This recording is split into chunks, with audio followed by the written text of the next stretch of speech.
The book of Nechemyah, chapter 5. Then there arose a great outcry from the common people and their wives against their brothers, the wealthier Judeans. Some of them said, "Counting our sons and daughters, there are a lot of us. Allow us to get grain for them so that we can eat and stay alive." There were also some who said, "We are mortgaging our fields, vineyards, and homes in order to buy grain because of the famine."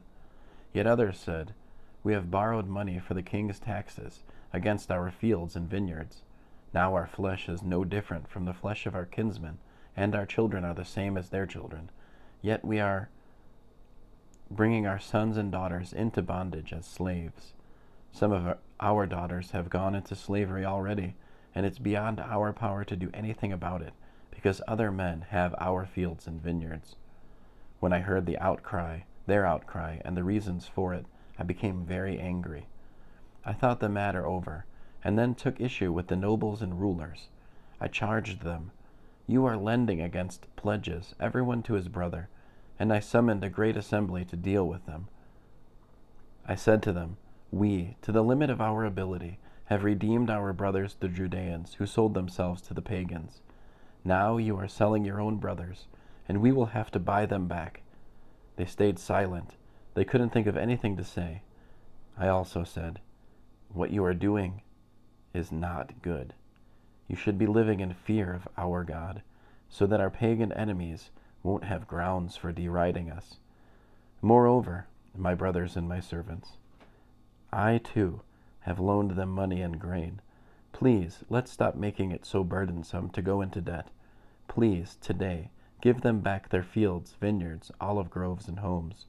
Also the 100 pieces of silver and grain, wine and olive oil you demand from them as interest." They answered, "We will give it back. We will require nothing from them. Yes, we will do it just as you say."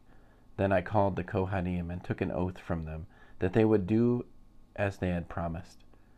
Shaking out the fold in my garment, I said, "May God thus shake every man from his house and from his work who fails to live up to this promise. May he be shaken out like this and made empty." The whole assembly said, "Amen," and praised Adonai, and the people did as they had promised.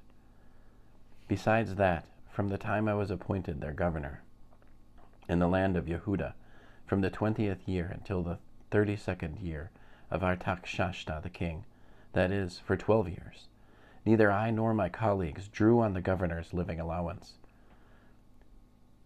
The earlier governors before me had burdened the people, taxing them more than 1.5 pounds of silver shekels for food and wine, and even their servants lorded it over the people.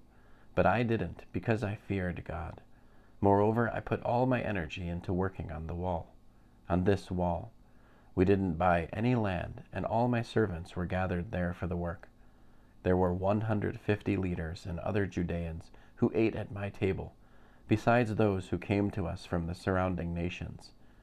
Every day 1 ox, 6 choice sheep, and fowl were prepared for me, and every 10 days a supply of all kinds of wine. Yet in spite of all this, I never claimed the governor's allowance, because the people were already bearing the heavy burden of their labor. My God, remember favorably everything I have done for this people. End of Nehemiah, chapter 5.